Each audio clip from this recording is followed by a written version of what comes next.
Greetings to you in the wonderful name of our Lord and Savior Jesus Christ.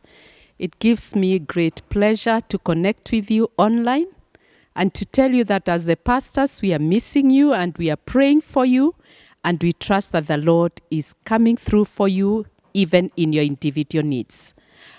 In this time, when we are still in the lockdown, I would like to share a message which I have entitled, No Turning Back. For the sake of those who are new, my name is Reverend Juliet Mahogo, the senior pastor at CITAM Embakasi. There's a very well-known song that says, I have decided to follow Jesus, and there is no turning back, no turning back. The world behind me, the cross before me.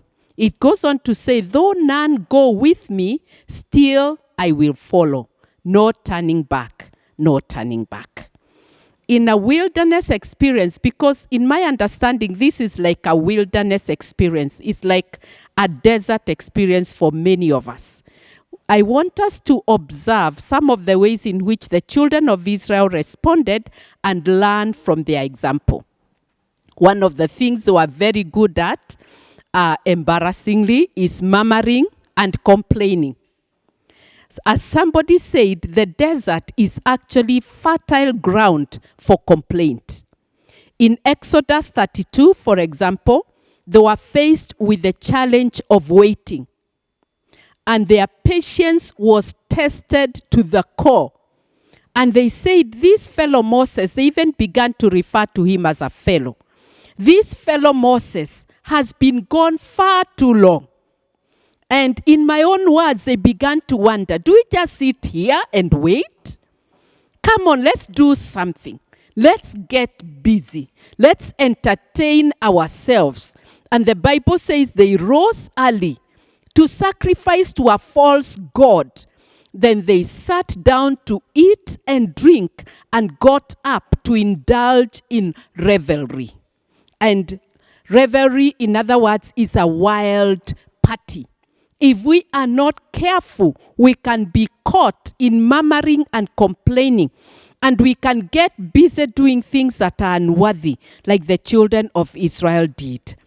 To God, their complaints amounted to a rejection of him and of his servant. Now, coming back home to Kenya, for example, we are told to stay home. Some people are saying, we stay home doing what? This lockdown is until when? Wear masks? Surely.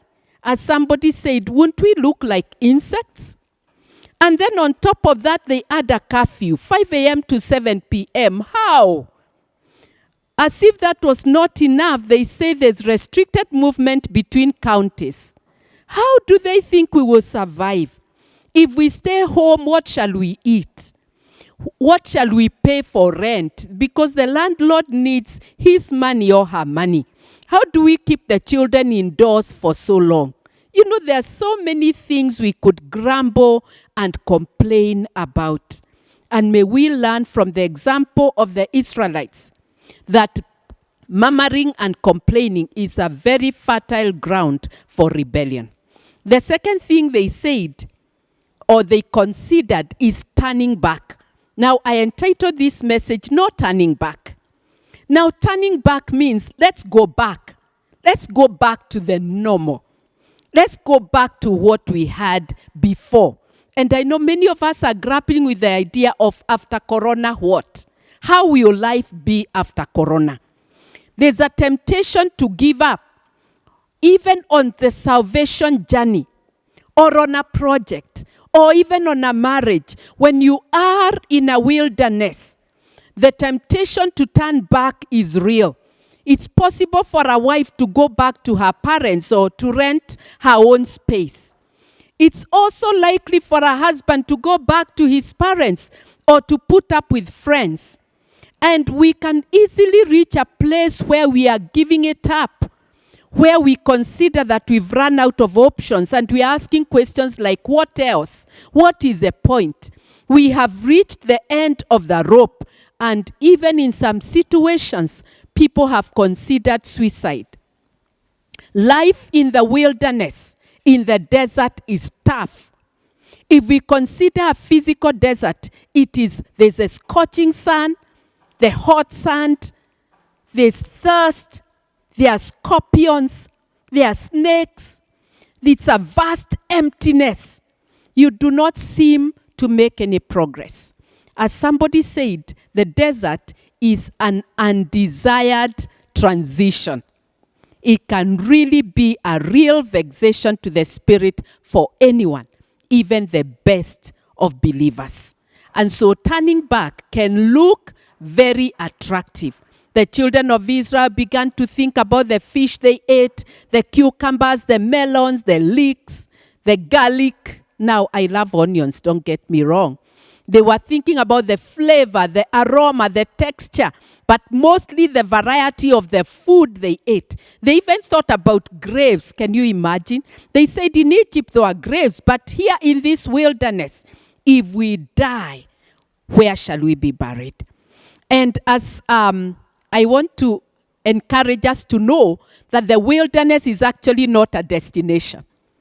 If there is one thing I would want you to carry from this message, is that the wilderness is not a destination. It is a transition. Somebody called Jeff Manion, who has written a book called The Land Between, says this about the desert. It is a necessary middle space where God's people will be formed as a people and established in their connection to God. It is intended to shape, to mold, and to refine the people of God into a community of trust. And I pray that that will also be the same to us. As I bring this message to a close, 3 things that I would like us to take away. That as God sustained his people in the wilderness, he will sustain us as well. He was with them. Divine presence. Isaiah 43:2 tells us, when we go through the waters and through the fires, I will be with you. The waters will not drown you, neither will the fires consume you, because you are precious to me. Jesus will never fail. Parents may fail, friends may fail, or they may be in a lockdown, but Jesus can never be in a lockdown. Our bishop reminded us that the Lord Jesus can never be contained in a lockdown. And Ruth Barton, a lady who has written a book called Strengthening the Soul of Your Leadership, says this about Moses and God. Like they were like an old married couple. Now I had to share this with you. They had loved and fought for so long that they had reached a deep level of understanding.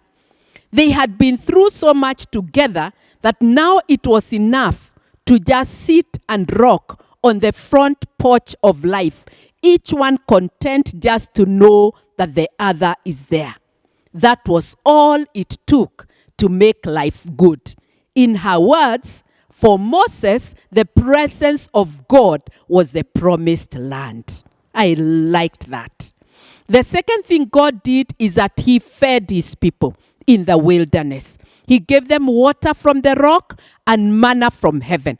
Matthew 6:25-33 says, consider the birds of the air. Consider the lilies of the field. Message says, the birds of the air are unfettered. They are careless, or I would say they are carefree in the care of God.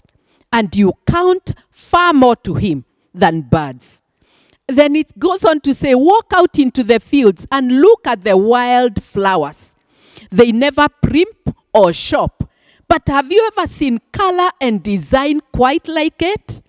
The 10 best dressed men and women in the country look shabby alongside them.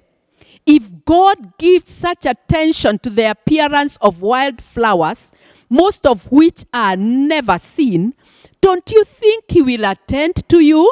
He will take pride in you. He will do his best for you.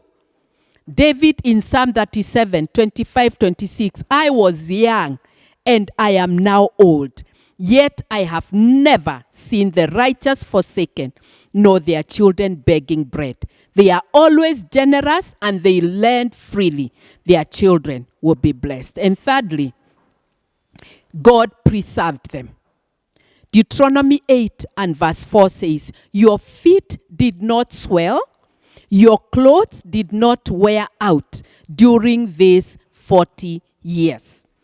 Pastor Evans recently was sharing to us from Psalm 34 and verse 20 says, God preserves and protects the bones of the righteous. Not one of them will be broken. Hebrews 10, 38 to 39. My righteous one will live by faith. My brother, my sister, we are not of those who shrink or turn back and are destroyed, but we are of those who believe and are saved. Message says we are not quitters who lose out. We'll stay with it and will survive, trusting all the way. The desert is not a destination, but it is a way through to the promised land. May I encourage us, as I encourage myself, to keep the picture of the destination alive in our hearts and in our minds. Because when we do that, the desert will have no power to consume us. My call is in the words of a hymn that says, courage, brother, do not stumble. Though the path be dark as night, there is a star to guide the humble. Trust in God and do the right. Let's pray. Heavenly Father, in the name of Jesus, I pray that there will be no turning back, there will be no giving up, there will be no backsliding, there will be no suicide, there will be no depression, there will be no people giving up on their marriages, giving up on their projects, but that by the help of your Holy Spirit we'll keep the vision of heaven, the vision of our destinations, the vision of our project, the vision of our mountains. We'll keep them alive in the name of Jesus. And that, Lord, as you did with your children in the desert, oh God, you will do for us as well. You will be with us, you will feed us, and you will preserve us. There is a star to guide the humble. Help me, help my sisters and my brothers to do the right, even as we wait for you to take us through this wilderness victoriously and successfully. To you belongs all the praise and the glory and the honor. In Jesus' name we pray. Amen. God bless you. Thank you for tuning in.